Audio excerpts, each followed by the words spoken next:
nous devons comprendre une chose. Avec moi, j'appelle pas ça des challenges, mais je me dis ce sont des opportunités d'apprendre. Ce ne sont pas des challenges, ce sont des opportunités d'apprendre. Un, d'apprendre sur mon Dieu et les principes que lui il a établis, et des deux, d'apprendre sur ma personne. Pourquoi? Parce que, ok, quand je suis en train de faire face à une certaine situation, je dois savoir, ok, pourquoi est-ce que cette chose est arrivée? J'ai pas obéi à un principe que Dieu a établi quelque part. Ok, qu'est-ce qui a causé ça? Peut-être c'est moi, j'ai pas su à gérer certaines choses. Donc ce sont des opportunités pour moi d'apprendre. Wow.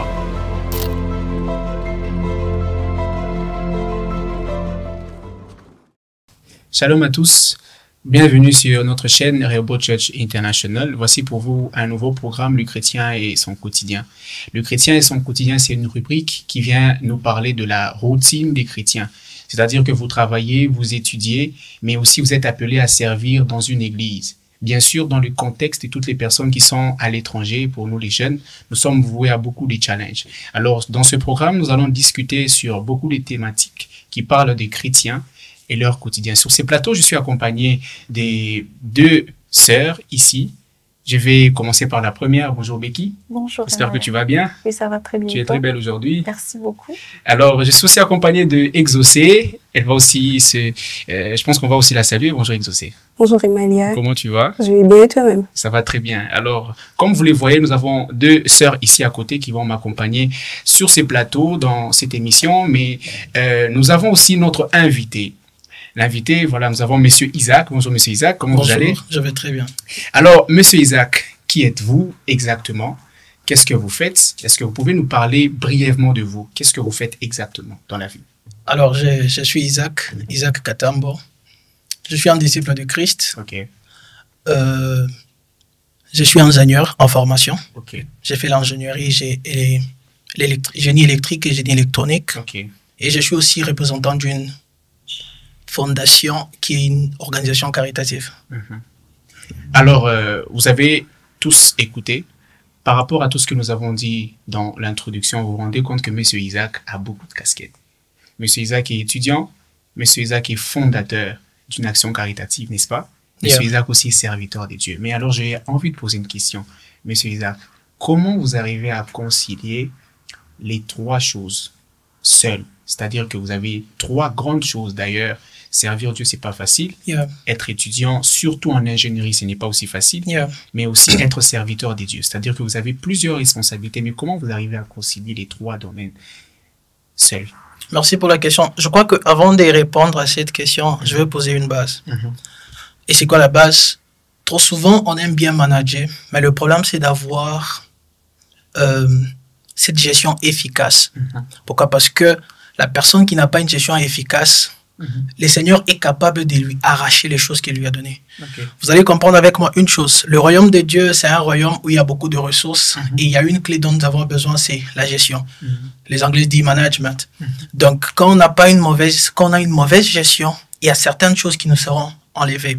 Donc, le Seigneur ne répond pas à nos prières, pas parce que nous lui demandons, mais il répond souvent à nos prières, souvent dépendamment de notre capacité à gérer les choses.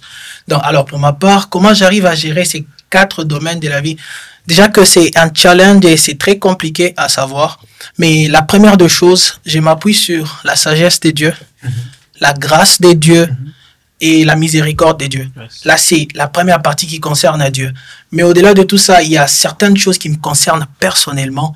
Et là, il y a établir les priorités, la discipline et aussi l'organisation. Je crois que ce sont ces quatre choses, je peux dire, ces quatre clés qui me permettent de bien manager ces trois choses. Parce que vous allez comprendre, dans Ecclésiaste, la Bible est en train de dire il y a un temps pour toutes choses sous le ciel. Donc, c'est-à-dire, il y a un temps, j'arrive à bien déterminer ces différentes choses afin de rester non seulement dans le temps et d'être aussi productif dans tout ce que je suis en train de faire. Wow, c'est très excellent.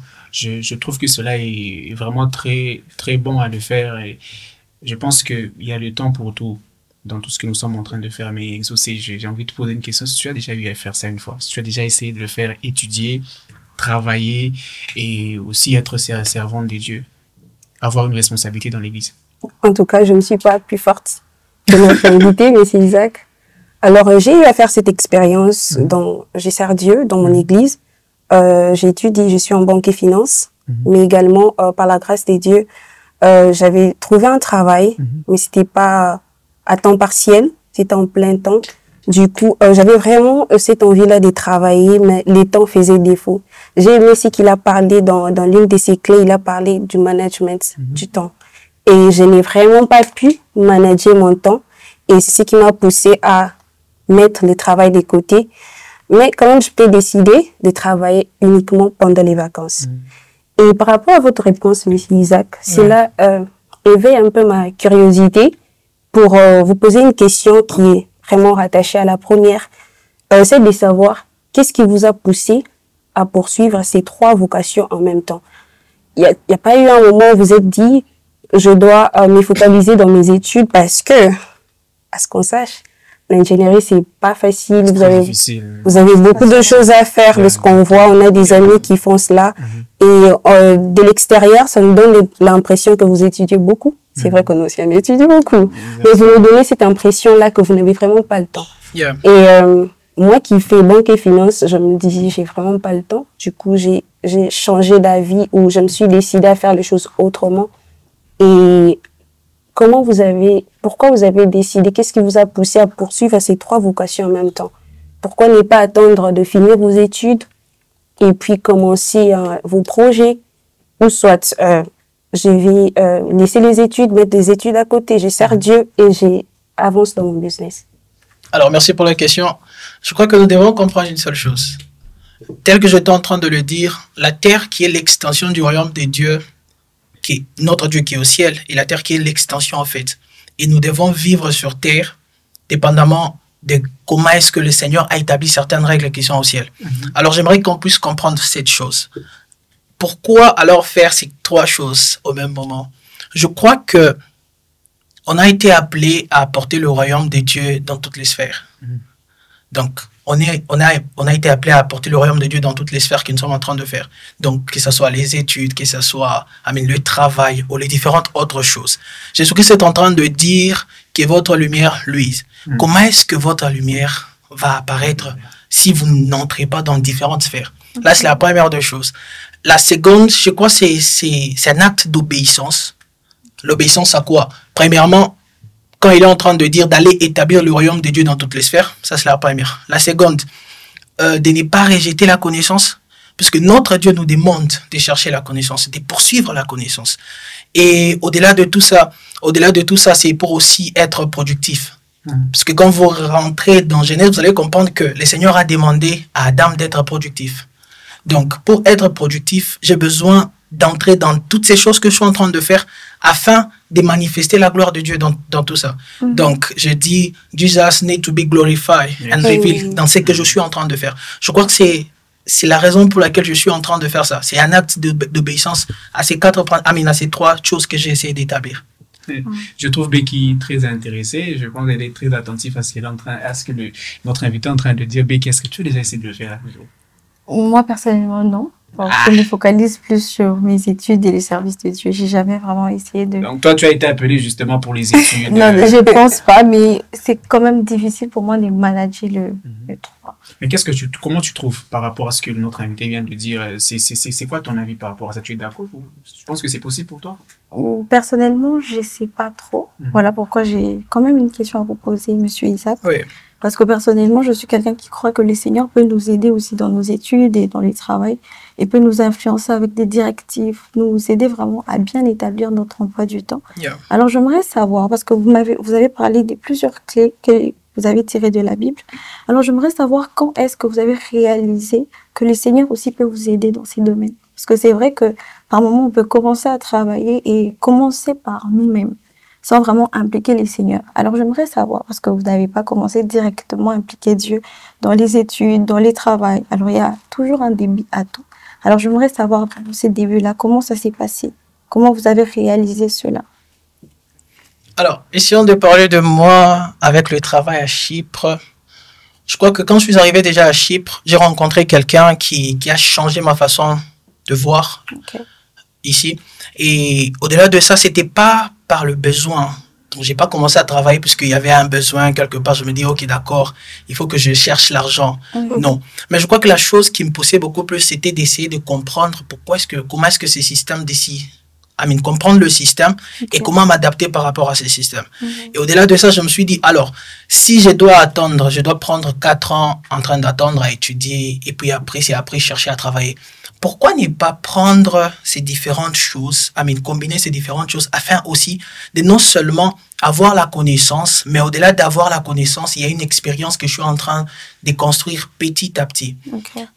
Je peux vous dire une chose, c'est que aujourd'hui, si vous allez dans les cimetières, vous allez trouver beaucoup de gens qui sont morts avec beaucoup de talents. Avec beaucoup de talents. Pourquoi? Parce que le potentiel vient de Dieu. Le don, ça vient de Dieu. Mais notre responsabilité, c'est de maximiser ses potentiels. C'est pas Dieu qui va venir manifester, maximiser ses potentiels pour toi. C'est ton obligation à toi. C'est à toi de faire cela.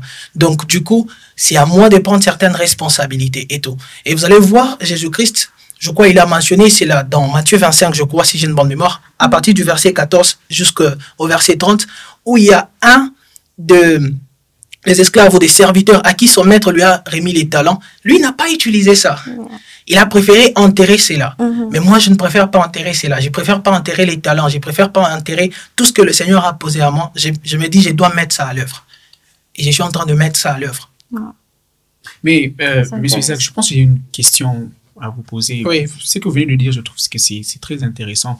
Vous ne voulez pas enterrer les talents qui sont en vous. Oui. Le Seigneur vous a rempli de talents, vous a rempli de beaucoup de choses que vous pouvez faire au même moment.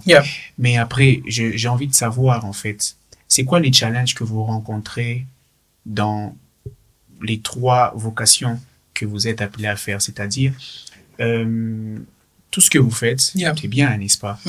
Mais après, ce que j'ai envie de savoir, c'est les challenges que vous rencontrez à chaque fois que vous devez faire vos vocations.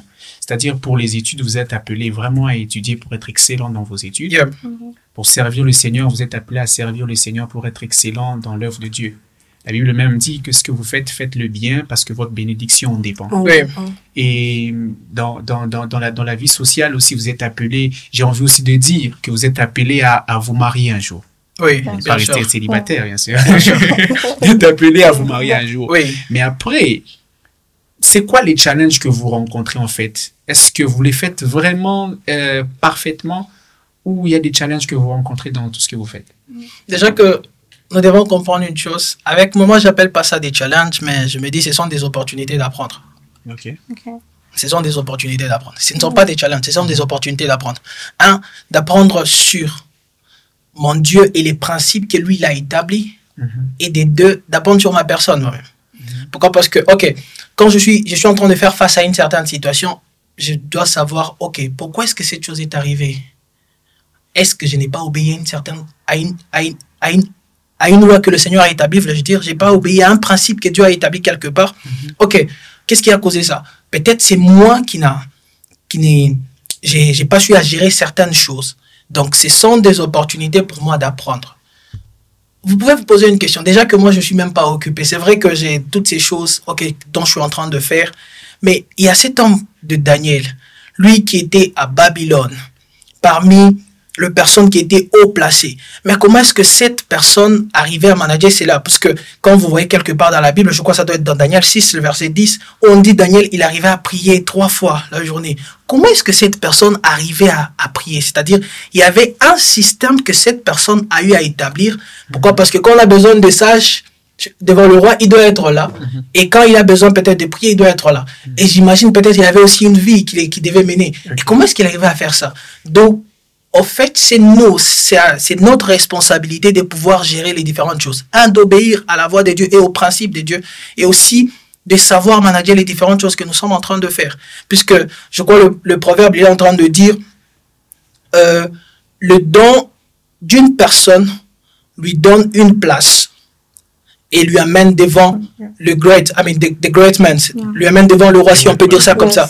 Donc, vous devez comprendre que non, les talents qui sont en nous, quand tu arrives à bien définir cela, tu arrives à bien faire cela, ça peut t'amener quelque part et t'ouvrir des portes. Wow.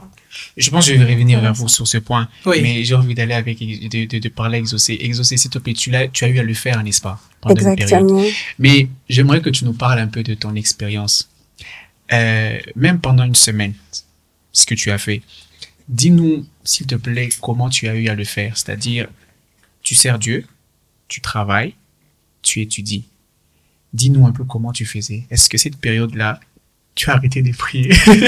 Parce que tu es censé savoir que tu es servante de Dieu. Exactement. Et lorsqu'on sert le Seigneur, on a besoin de garder une certaine constance de prière parce qu'on sert le Seigneur. Et au-delà de ça, on étudie. C'est-à-dire, tu fais banque et finance, ce n'est pas, c'est l'argent, s'il te plaît. Accounting. Voilà. Tu vois, déjà, le cours d'accounting, c'est très difficile. Alors, tu as besoin d'étudier et tout. Mais dis-nous un peu, même pendant une semaine ou un mois, la période que tu as étudiée, comment tu as géré le tout? Bien, tu as laissé tomber un domaine, tu t'es concentré sur deux ou un seul, ou tu as fait comment? En tout cas, pour être honnête, c'était une première. Et c'était vraiment pas facile. Yeah. J'étais butée à prendre des bus à temps. Il y a eu 2 jours où j'ai raté des bus parce que j'ai pas bien dormi, parce que les après-midi, j'étais à fond dans ce que je devais faire. Et en tout cas, comme je l'ai dit au début, c'était pas à temps partiel. 2 fois, j'étais obligée de sécher pour répondre à cette obligation là-bas. Et aussi, il faudrait rappeler qu'il y avait aussi l'église. J'ai certaines responsabilités à l'église. Et donc, ça m'obligeait 2 fois à, je ne dirais pas fuir, le culte. Non, mais c'était très compliqué parce que voilà, c'était un travail qui me demandait d'être debout pendant 8 heures du temps. Et imaginez, vous êtes debout pendant 8 heures du temps et que vous devrez rester à l'église, répondre à certaines responsabilités, cet engagement que vous avez pris avec les seigneurs. Et aussi, il y a aussi la maison, sans oublier les assignments, les présentations. Exactement. En tout cas, je pense que je dois souligner aussi le côté l'ampleur du travail dans le corps. Vous savez, il y a un certain travail que vous pouvez accomplir sans pour autant bouger, vous voyez. Mais il y a d'autres travails qui vous obligent à être debout, à faire trop de gymnastique. Et moi, j'étais dans ces cas-là. Et du coup, je me suis rendu compte que je donnais beaucoup d'efforts à cela. Et le côté spirituel, si je dois le dire comme ça, était en train de diminuer. Et même mon rendement scolaire. Donc, je suis arrivée, comme je l'ai dit, je suis arrivée à une conclusion. Dieu avant tout. Donc, je devais respecter mon engagement avec les seigneurs. Et aussi, il y a mes études, parce que je vise à avoir un diplôme d'État. Et aussi, que ça soit grand, en parlant, parfois, pourquoi pas distingué par la grâce de Dieu. Et donc, voilà, tellement que j'étais en train de déplacer un peu mes standings tellement haut dans mes études et aussi vraiment être là de manière constante dans l'œuvre de Dieu. Ça m'a poussé vraiment à renoncer à ce travail pour me donner plus de force à mes études et à l'œuvre de Dieu. Mais comme je dis, je pense que Dieu ne nous appelle pas seulement à rester dans un 4 coins de mur à l'église, là où on doit servir, mais aller influencer partout, comme l'a dit notre invité, M. Isaac. Et pour moi, c'était aussi l'opportunité, je suis à l'évangélisation, je dois souligner, du coup, pour moi, c'était aussi l'opportunité de parler de Jésus aux gens avec qui je travaillais. Et donc, si j'ai arrêté là-bas, c'est-à-dire, il y a une personne qui n'a pas entendu parler de Jésus. Et donc, voilà, comme je dis, ça me demandait beaucoup d'énergie. Mais je pense que le Seigneur veut qu'on aille jusqu'aux extrémités de la terre et à toucher les sphères de la société. Et donc, voilà, j'avais décidé de ne pas arrêter de travailler toute ma vie pendant mon parcours académique, mais de repousser cela pendant les vacances. Parce que je sais, j'ai 3 mois de vacances, je ne vais pas toucher à mes notes et ça me donne l'opportunité de travailler. Et dans mon travail, je peux amener Christ là où je suis et aussi continuer à servir dans mon église. Donc, dans notre travail, nous pouvons amener Christ partout où nous sommes. C'est ce que nous devons retenir ici par rapport à ce qu'Exaucé vient de dire. Nous sommes dans notre rubrique « Le chrétien et son quotidien ». Nous sommes en train de parler du chrétien et son quotidien. C'est-à-dire que lorsque vous nous suivez, tout ce que nous sommes en train de dire ici, nous sommes rassurés que ça va vous aider là où vous êtes. Alors, je vais revenir à M. Isaac. Vous avez parlé de beaucoup de choses ici. Mais j'ai envie de vous poser une question très directe. Je pense que là, je vais vraiment entrer... Permettez-nous d'entrer vraiment dans l'histoire. Parce qu'on a besoin de savoir certaines choses. Et par rapport à ce que Exaucé vient de poser comme question... ce que Exaucé vient de dire, je crois que j'ai une question à poser. Comment vous faites pour manager votre temps? quand je parle de comment vous faites pour manager votre temps, c'est-à-dire j'aimerais que vous soyez autant explicite dans ce que vous allez dire, parce que je crois que ça va aider quelqu'un. Yeah. C'est-à-dire comment vous gérez vraiment le temps. Vous avez besoin de prier, de travailler, et voilà. Alors, je suis sûr que vous ne le faites pas vraiment tous les jours de la même manière ou avec la même constance. Alors, dites-moi un peu par rapport à votre expérience, qu'est-ce que vous pouvez dire à toutes ces personnes qui ont l'habitude de faire la même chose que vous, mais qui semblent minimiser un domaine ou une vocation que les autres. C'est-à-dire, ce qu'ils font, ils se rendent compte que les études deviennent plus difficiles, alors ils se disent, bon, je préfère d'abord arrêter le travail, je continue avec les études, et puis quand je serai en vacances, je vais reprendre avec le travail. C'est quoi le conseil que vous donnez à toutes ces personnes pour leur faire comprendre que c'est possible de le faire comme vous le faites? Comment ils peuvent faire? Comment ils peuvent s'y prendre? Combien, si vous êtes capable de donner même la manière de gérer le minute, les temps, dans la manière de faire. Oui. Est-ce qu'il est obligé, comment vous faites? Il est obligé de trouver un temps où il se concentre, il prie, et puis après il part, il travaille, après il part, il étudie. Je prie à 5 heures. Voilà, comment vous faites? À 7 heures, je prends mon bus. Exactement. Quand je rentre, j'ouvre mon PC, je travaille. Et après, je revois mes notes. On a envie de savoir, en fait. Ou bien vous êtes multi-système. Comment vous faites? Alors, je crois que déjà avec les nouvelles technologies, il y a une manière de faire certaines choses. Okay. Je crois que je l'ai mentionné tantôt. J'ai parlé de l'organisation qui est avoir un système et puis d'avoir la discipline aussi. Je commence avec la discipline. Je crois que c'est pour être d'une manière beaucoup plus pratique. Là, il faut déjà, premièrement, savoir dire non. Okay. Apprenez à dire non. Apprenez à dire non. Dire non à certaines choses, dire non à certaines personnes, dire non à certaines sorties. J'aimerais le dire comme ça. Le psalmiste dit, il a été jeune, il a grandi, il n'a pas vu le juste être abandonné, ni sa postérité mendiant le pain. Mais moi, j'aimerais le dire comme ça. J'aimerais dire quelque chose. Il n'y a jamais eu une bonne façon de dire non. Ok. Il n'y a pas de bonne façon de dire non. Non, c'est non. Apprenez à dire non. Apprenez à dire non. Ça, c'est la première des choses. La seconde, il faut éviter la procrastination. Exactement. Il faut éviter la procrastination. Nous vivons dans un monde où les choses vont à la manière très vite. Et le piège dans tout ça, c'est de chercher à faire tout au même moment. Donc, on cherche à faire toutes choses. Et quand on arrive à faire toutes ces choses-là, on est buté à certaines difficultés où tu ne peux pas faire ce que tu devais faire aujourd'hui. Tu n'arrives pas à faire ce que tu t'es assigné, par exemple, 20 tasks à faire aujourd'hui et tu n'arrives pas à faire ça. Donc, du coup, tu dois ramener ça à demain. Et ça, c'est la procrastination. Au lieu de faire ça maintenant, tu dis, tu vas faire ça après. Et déjà, vous devez savoir que la procrastination, ça va diminuer votre temps. Ça va diminuer, la qualité de votre temps et même la quantité de votre temps. Puisque si aujourd'hui, c'était 20 et que vous vous retrouvez, vous avez 30 à faire, ça va diminuer aussi la qualité de votre temps.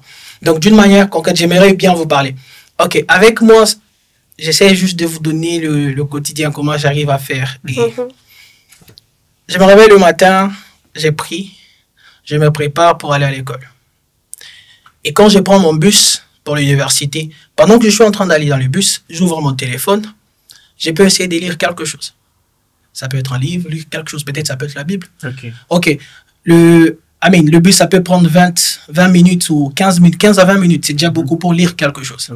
Une fois que j'arrive à l'université, c'est l'école. Quand j'arrive à l'université, c'est l'école. C'est-à-dire, je ne peux pas penser au boulot, je ne peux pas penser à faire autre chose. Là, c'est l'école. J'étudie jusqu'à 16 heures. Et à 16 heures, je prends mon bus pour aller au boulot. Et une fois que je suis au boulot, déjà que je dois souligner une chose, moi, je travaille sur la machine. Donc, du coup, parfois, je peux être là. J'essaie de mettre dans le background, dans mes écouteurs, j'ai mis une prédication, peut-être un enseignement que je suis en train de suivre.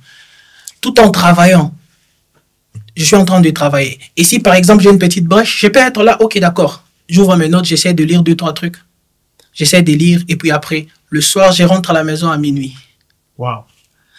Et une fois que je rentre à la maison, et à minuit, il faut dormir. À minuit, on fait quoi encore? Quand je rentre à la maison à minuit, je cherche quelque chose à manger. J'essaie de suivre quelque chose s'il y a nécessité. Et puis après, j'ai pris, je dors. Pour se réveiller à quelle heure? Le matin. Wow.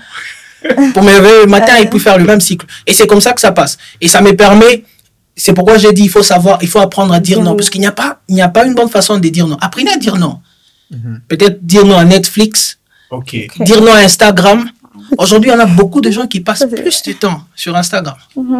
Dire non à Instagram, parfois.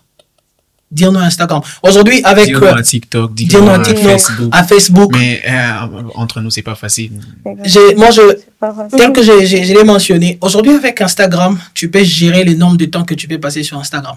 Et une fois que c'est, par exemple, tu peux te dire 20 minutes, c'est 20 minutes. Et une fois que c'est 20 minutes, l'application va fermer. Tu peux faire ça avec l'iPhone. Les gens qui utilisent les iPhones, c'est plus facile. Exactement. Les screen time, tu peux mettre le temps, en fait, que tu peux. Et ça va t'aider. Il faut apprendre à dire non. Et avoir un système. Le problème, c'est avoir ces systèmes-là. La discipline aussi nous permet de garder une constance. Quand on est discipliné, ça va te permettre de garder une constance. Et quand tu as un système, c'est-à-dire il y a le voie par lequel tout ce que tu fais, et tu vas le faire. Et j'aimerais souligner juste une chose, et je crois que ça peut être la dernière. Il faut apprendre, les Anglais disent « learn how to show up ». Apprends juste à te présenter. Parfois, tu es fatigué. Mais demain, tu as un examen, par exemple. Ou tu es fatigué. Tu dois faire quelque chose. Peut-être tu t'es dit, OK, quand je vais rentrer à la maison, je vais prendre 1 heure du temps pour étudier. Mais tu te sens que tu es tellement fatigué, en fait. Try to show up. Vas-y. Prends même 5 minutes, 10 minutes. Les 10 minutes, toi, tu peux être là. OK, j'ai dit, OK, d'accord, juste pour 10 minutes. Juste les 10 minutes que tu peux prendre, ça peut être 20 minutes. Et tu peux faire quelque chose.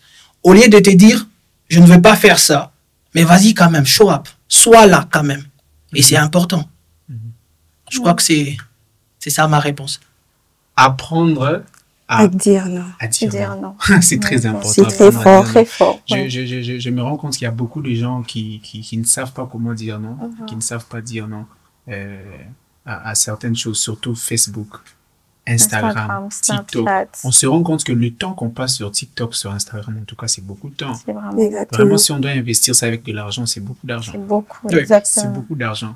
C'est beaucoup d'argent. Mais Becky, comment tu fais? Waouh. Personnellement, en tout cas, j'essaie toujours de trouver le temps de dire non aussi aux applications. Comme il a dit, avec iPhone, c'est devenu un peu plus facile pour moi. Je peux mettre des limites de temps sur Snapchat, YouTube et tout ça. Mais je pense aussi, pour rebondir à ce qu'il vient de dire, je pense aussi quand vous aimez ce que vous faites, vous êtes capable de dire non à certaines choses. Quand vous êtes déjà fixé un objectif pour dire que non, dans 1 semaine, dans 1 mois, je dois vraiment être excellent dans ça, dans ça, dans ça. Vous pouvez vraiment dire non à tout cela. Je crois que le point du temps, la gérance du temps, c'est aussi un point sur lequel on devra aussi en parler dans les jours à venir, parce qu'on a vraiment un très grand souci, surtout pour nous les jeunes. On ne sait pas comment gérer le temps. On ne sait pas qu'est-ce qu'on doit privilégier ou prioriser avant tout. Avant beaucoup de choses. Il y a des choses qu'on doit faire. Il y a servir Dieu, il y a les études, il y a la vie séculière qu'on doit embrasser dans notre vie, mais on se rend compte qu'il y a des choses que nous privilégions avant même les choses plus importantes, entre autres les réseaux sociaux. On ne sait pas vraiment comment se discipliner sur ça. Mais Monsieur Isaac, qu'est-ce que vous pouvez dire à toutes ces personnes qui, pour eux, croient que c'est impossible de le faire? Nous sommes déjà en train de chuter avec notre émission. Mais qu'est-ce que vous pouvez dire à toutes ces personnes qui se disent que c'est impossible, qui se disent qu'ils ne peuvent pas y arriver, ou à toutes ces personnes qui ont peur de le faire, mais qui, Dieu a capacité de faire 3 à 4 choses à la fois? Ok. Je crois que vous devez comprendre avec moi une chose, c'est que parfois, on ne sait pas la force qui réside en nous jusqu'où quand on est en train de faire face à certaines, je ne peux pas appeler ça difficulté, ou à certaines situations. C'est là que tu vas voir une certaine force qui peut sortir en toi, en fait. Essayez d'abord. Essayez tout en demandant la grâce de Dieu et sa miséricorde. La Bible dit, cela ne dépend ni de celui qui veut, ni de celui qui court, mais du Dieu qui fait miséricorde. Donc, demandez à Dieu la force. Demandez au Saint-Esprit de vous aider. Ça, c'est la première des choses. La seconde, je vais encore répéter ces mêmes choses. Le sens des priorités. Établissez les priorités. Apprenez à établir les priorités. Soyez disciplinés et un système qui est l'organisation. C'est-à-dire, et toute une structure avec un mode de fonctionnement. Et ça va vous aider. La grande entreprise et la petite entreprise ont une chose en commun. Et c'est quoi cette chose? Le management qui est efficace. La gestion est efficace. C'est juste ça. Même la petite entreprise, même la grande entreprise, ils ont juste besoin de cette chose qui est la gestion efficace. Donc, vous pouvez le faire. Vous pouvez le faire. Essayez, demandez à Dieu la grâce et je crois que Dieu va vous aider. En termes simples, vous pouvez être là, vous pouvez vous concentrer aux études toute la semaine. Les études avec le travail, dépendamment de votre horaire. Vous pouvez travailler, vous pouvez aller à l'école le matin et puis le soir, vous travaillez. La nuit, vous vous reposez et consacrez les week-ends pour votre vie sociale et les engagements ecclésiastiques. Et c'est très, très, très important. Mais ceci aussi, ça dépend dans quel travail vous êtes, dans quoi vous travaillez, dans quoi, et aussi votre église, vos exigences à l'église. Essayez de comprendre toutes ces choses et vous pouvez trouver un moyen simple pour le faire. Comprenez que c'est possible de le faire. Pour vous qui nous suivez, sachez que c'est très possible de le faire. Vous devez tout simplement savoir qu'est-ce que vous devez prioriser tout d'abord. Alors, M. Isaac, notre invité d'aujourd'hui, n'a pas été la seule personne qui nous a parlé de son expérience. Nous avons eu aussi quelques internautes qui nous ont aussi fait part de leur expérience. Alors, je demanderai à ce que vous puissiez aussi prêter oreille à ce qu'ils ont dit, exaucer. Qu'est-ce que notre premier internaute a dit? Alors, nous avons ici un témoignage qui est anonyme. Et la personne nous a fait part de son expérience, de ce qu'il fait, de comment il gère son temps. Et voilà, je vais lire mot pour mot. La personne dit ceci. Honnêtement, jongler entre les études, mes projets, ma vie sociale et mon engagement spirituel n'a pas été facile. Il y a des moments où je me suis sentie dépassée, tiraillée entre mes responsabilités et mon désir de servir Dieu. Mais j'ai appris que tout est une question de priorité et d'équilibre. J'ai compris que mes études et mes projets ne devaient pas me détourner de ma relation avec Dieu, mais au contraire, être nourri par elle. J'ai donc pris l'habitude d'organiser mon temps, de fixer mes priorités et surtout de me rappeler que les services de Dieu ne se limitent pas à être actif dans une église, mais aussi à témoigner de lui à travers mon travail, mes ambitions et mes relations. Il y a eu des moments où j'ai voulu tout faire en même temps et où je me suis épuisée. Mais j'ai appris à écouter Dieu et à avancer avec sagesse sans me surcharger. Aujourd'hui encore, je cherche cet équilibre, mais je sais que tant que je garde Dieu au centre, il me guide et me donne la force de tout gérer. Dieu le guide et lui donne la force de tout gérer. Becky, s'il te plaît, promets-moi que tu vas aussi prendre la décision de faire 3 ou 4 choses à la fois. Parce que je sais que tu en es capable. Je sais aussi que je suis capable. Il faut aussi le faire, n'est-ce pas? Exactement. Comme la personne a dit, vraiment, c'est très intéressant les témoignages que vous avez donnés. La personne a eu à donner. Parce que la personne est en train de dire qu'elle a pu mettre le Seigneur au centre. Donc, quand on a Dieu dans nos vies, dans nos études, dans le travail, nous sommes capables de tout faire. Mais seulement si le Seigneur nous accompagne. Parce qu'on peut on peut juste prendre la décision de, voilà, durant ce moment, je vais me concentrer sur les études. Mais si c'est pas vraiment la saison à laquelle le Seigneur vous attend à étudier, je pense que ça va un peu clasher avec votre emploi du temps. Vous n'allez pas savoir comment gérer. Mais si vous avez le Seigneur avec vous, si le Seigneur vous a convaincu de le faire, sachez que vous allez le faire vraiment très bien.